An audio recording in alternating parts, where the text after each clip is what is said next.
সে নতুন সৃষ্টিকে বারবার করছিলেন বিধ্বস্ত। তার সেই অধৈর্যে ঘন ঘন মাথা নাড়ার দিনে রুদ্র সমুদ্রের বাহু প্রাচী ধরিত্রীর বুকে থেকে ছিনিয়ে নিয়ে গেল তোমাকে আফ্রিকা। বাঁধলে তোমাকে বনস্পতির নিবিড় পাহারায় কৃপণ আলোর অন্তঃপুরে।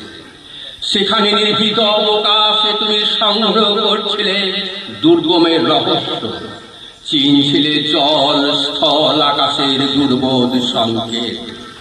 প্রকৃতির দৃষ্টি অতীত জাদু মন্ত্র জাগাচ্ছিল তোমার চেতনাতীত মনে।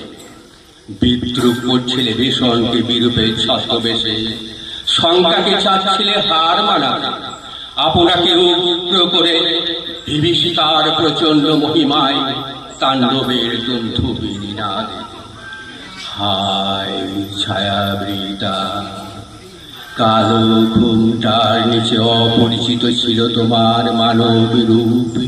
উপেক্ষার আবির দৃষ্টিতে এলো লোহার হাত করে নিয়ে, নখ যাদের তীক্ষ্ণ তোমার নেকড়েছে। এলো মানুষ ধরার দল, গর্বে যারা অন্ধ তোমার সূর্য হারা রয়েছে।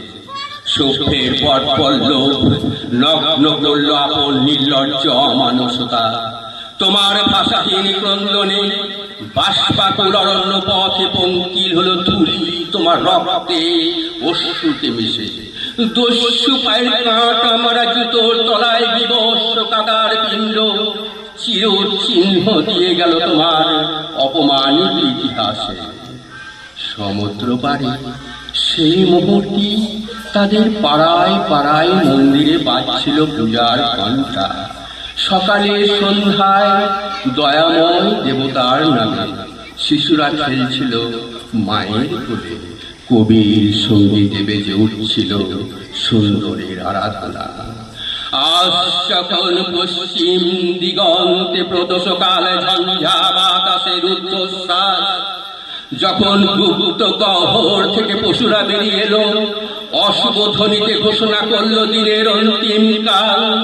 হে যুগান্তের কবি, আসন্ন সন্ধ্যার শেষ রশ্মিপাতে দাঁড়াও ওই মানহারা মানবীর দ্বারে। বলো ক্ষমা করো, হিংস্র গোলাপের মধ্যে সেই হোক তোমার সভ্যতার শেষ পূর্ণবাণী।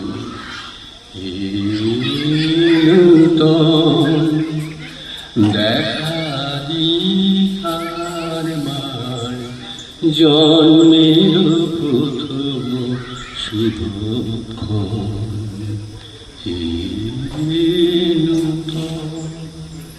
নমস্কার।